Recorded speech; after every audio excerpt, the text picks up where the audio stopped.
सगळेजण इथे आलेत. मी आता 4 धाम करून आले. प्रत्येक जण मला म्हणे की आपल्या आई वडिलांना 4 धामाला मुलाचं कर्तव्य असतं नेणं, पण याच ठिकाणी जिथे साहेब आज इथे आहेत तिथे याच हाताने मी साहेबांना अंतिम संस्कार साहेबांचा केलाय. तर मुलापेक्षा तर काही कमी कर्तव्य माझं नाही, पण माझ्या आईला मी 4 धामला घेऊन आले आणि इतका आनंद लोकांच्या मध्ये. भाबडे लोक आहेत आपण, भोळे लोक आहेत आपण. मुंडे साहेबांनी काही आपल्या घरामध्ये आणून सोन्याचे पोते भरले नव्हते, पण मुंडे साहेबांनी आपल्या हृदयात आपल्या रक्ताच्या धमन्यांमध्ये स्वाभिमान भरलाय, म्हणून आपण मुंडे साहेबांना कधीच विसरू शकत नाही.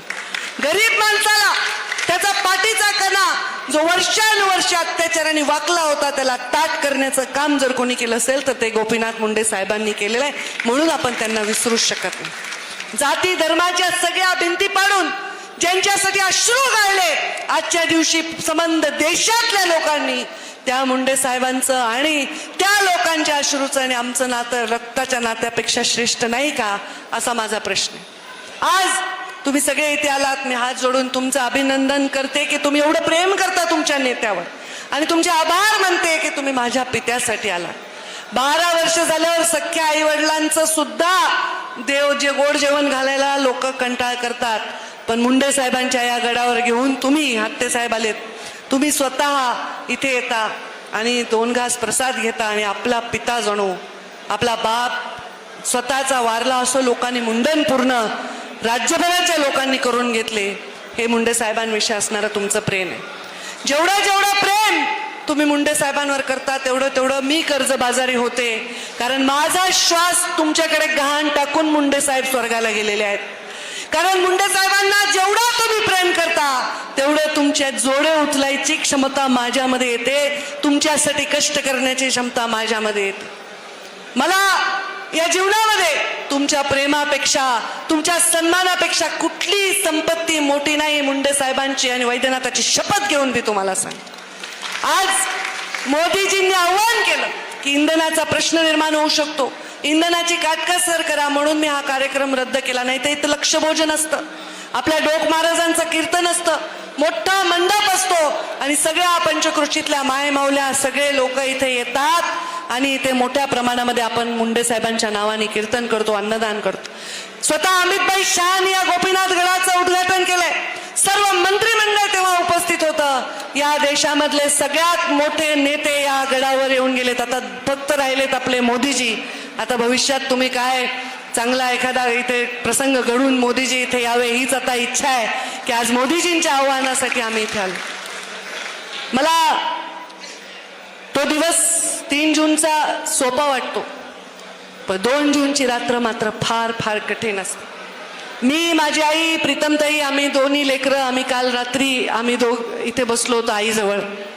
आमची आई रडत होती आणि ती सारखी गोखत होती, एक टर्म तरी साहेबांना मिळायला पाहिजे होती, 5 वर्ष तरी जगायला पाहिजे होते, इतके कष्ट केले, पायात काटे बोचले, घाबरले नाही, उन्हातानात फिरले, खाल्लं नाही, जेवलं नाही, तब्येतीची चिंता केली नाही.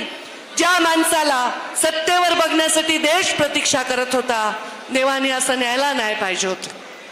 पण रामभाऊच्या कवितेत एक वाक्य होतं की लोक मुंडे साहेबांच्यासाठी तप झालं तरी वाट बघतायत.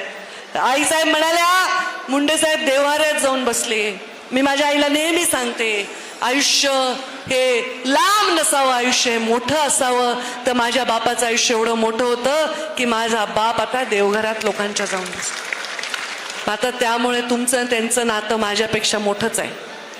आमच्या मोदीजींनी सांगितलं एक पेड माँ के नाम, ते तर आम्ही लावतोच, पण आजचा माझा संकल्प आहे एक पेड बाप के नाम. अरे जी आई आपल्याला जन्म देते आपण तिचं खूप कौतुक करतो, पण जो पिता आपलं पालन पोषण करतो, आपल्यामध्ये शक्ती भरतो, त्या पित्याचं सुद्धा कौतुक केलं पाहिजे. तर आज मुंडे साहेबांवर प्रेम करणाऱ्या सगळ्यांना मी इथे एक रोप देणार आहे. हा माझा संकल्प आहे आणि हा संकल्प तुम्हा सर्वांना एक एक रोप देणार आहे. तुम्ही घेऊन जाणार का नाही? ते झाड लावणार का नाही? त्या झाडाला पाणी देऊन त्याचा मोठा वृक्ष करणार की नाही? मुंडे साहेबांनी हे पण रोप तुमच्याच हातात दिले ना, या रोपाचं वटवृक्ष तुम्हीच केलंय ना.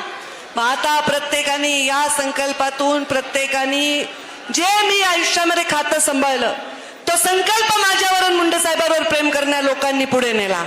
आज मी हे खातं पर्यावरणाचं मला दिलेलं आहे आणि सगळ्यात कठीण परिस्थिती आज पर्यावरणाची आहे. बघा आता किती उकाडा वाढलाय, किती टेम्परेचर वाढलंय, झाडाची सावली नाही, बांधावर भांडणं चाललेले आहेत.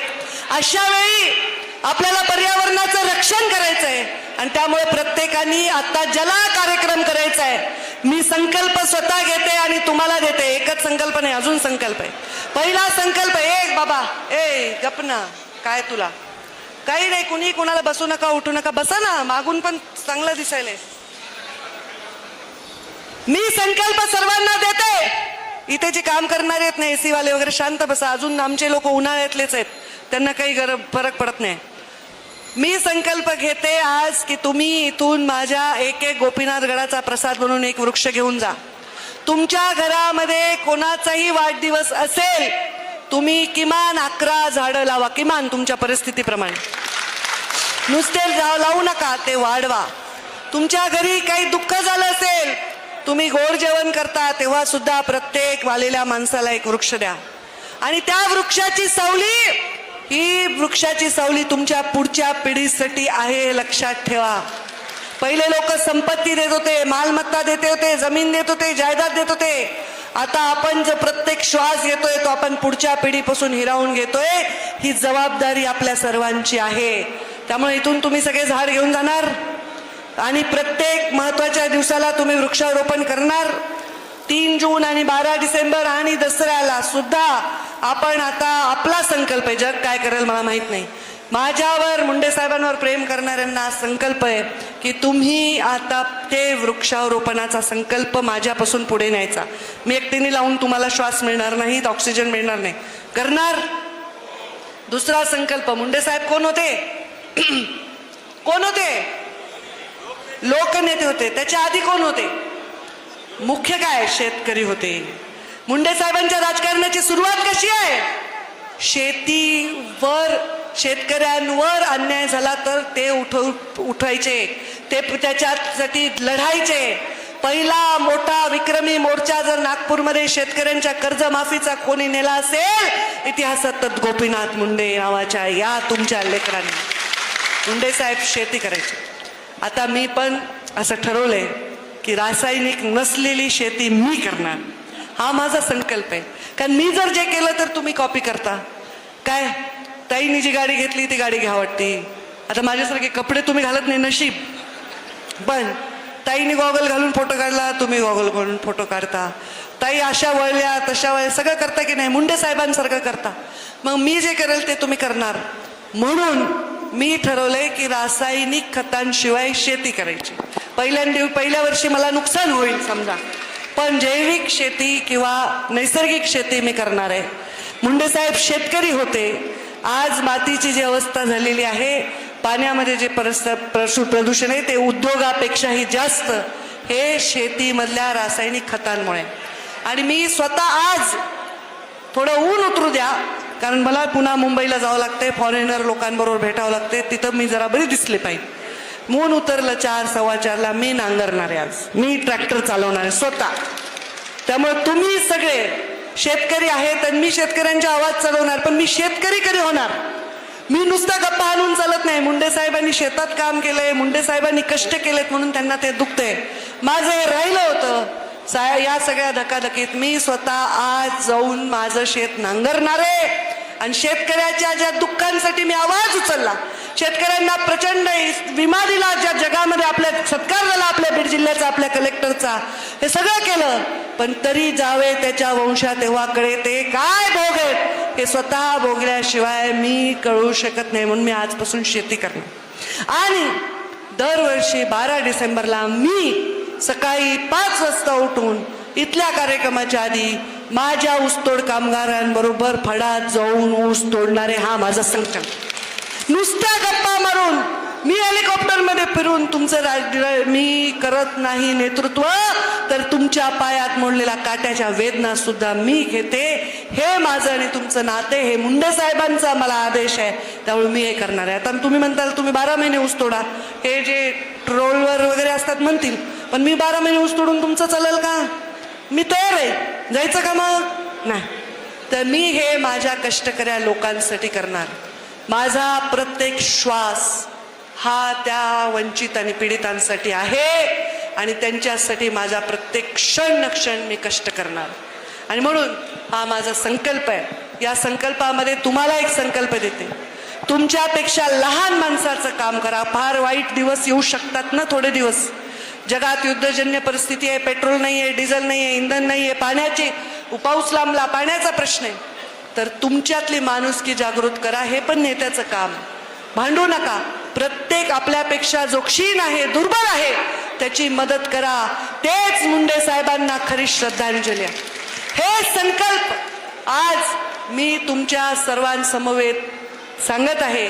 त्याच्यातले जे कोणी हे संकल्प पुढे नेतील त्यांच्यावर माझी चांगली दृष्टी राहील. त्यांच्यावर, कारण तुम्ही जसे वागाल तसे तुम्ही जगाल. कळलं ना? तुम्ही जसं वागाल तसं तुम्ही जगाल. तुम्ही जर चांगलं वागलात, सज्जन राहिलात तर सज्जन आयुष्य जगताल. मी तर नेहमी म्हणते, आमचे भगवान बाबा सांगायचे 2 एकर रान विका पण शिका. मी म्हणते 2 घास कमी खा पण स्वाभिमानाने राहा. हे माझा तुम्हाला संकल्प. त्यामुळे तुम्ही सर्वजण हे संकल्प घेऊन मुंडे साहेबांच्या आठवणीमध्ये हे 4 गोष्टी केल्या तर मी, तुम्ही आणि मुंडे साहेब ही कडी कोणीही तोडू शकणार नाही. अजून एक माझा संकल्प आहे, पण तो मी आत्ता जाहीर करणार. तो मी नवरात्रीत जाहीर करणार. तर मीडियावाल्यांनो, तुम्ही विचार करा नवरात्रीपर्यंत माझा काय संकल्प असेल. तो मी संकल्प करणार आहे. आणि तो संकल्प या सगळ्या तुटलेल्या कड्या जोडण्यासाठी असेल. तो संकल्प स्वतःची राजकीय पोळी भाजून घेण्यासाठी, माणसात भिंती उभारणाऱ्या भिंती तोडण्यासाठी असेल. भलेही मला कष्ट पडो, भलेही मला संघर्षाचा सामना करावा लागेल, तो संकल्प मी नक्कीच पुरा करणार आहे. आणि तो मी नवरात्रीमध्ये तुम्हाला सांगणार आहे. तुमचा माझ्यावर विश्वास आहे ना? आहे का? एवढ्याच लोकांचा आहे का? जेवढे हो म्हणायलेत, तोंडात जीव आहे का? मग जरा जोरात म्हणा. तुमचा माझ्यावर विश्वास आहे का? मुंडे साहेबावर प्रेम आहे का? मुंडे साहेबावर श्रद्धा आहे का? मुंडे साहेबांची मान मी वर करायला का खाली करायला का? म्हणजे तुम्ही बरोबर बोलायला. तर मुंडे साहेबांची स्वर्गात मान उंच झाली पाहिजे, असा प्रत्येक मुंडे साहेबांचा मावळा लढला पाहिजे, असं काम आपल्या हातून झालं पाहिजे. आणि या बीड जिल्ह्याची विस्कटलेली घडी भरून काढण्यासाठी आपण प्रयत्न करू, कारण आपण प्रयत्न करणारे लोक आहेत. आपण बनलेल्या खिरीत मीठ घालणारे नाही, साखर घालणारे लोक आहेत. हे आपला भाव पाहिजे. आणि म्हणून आपण सर्वजण या संकल्पांमध्ये माझे साथ द्या, एवढीच आपल्याला विनंती करते आणि माझ्या वाणीला विराम देते. जय हिंद, जय महाराष्ट्र.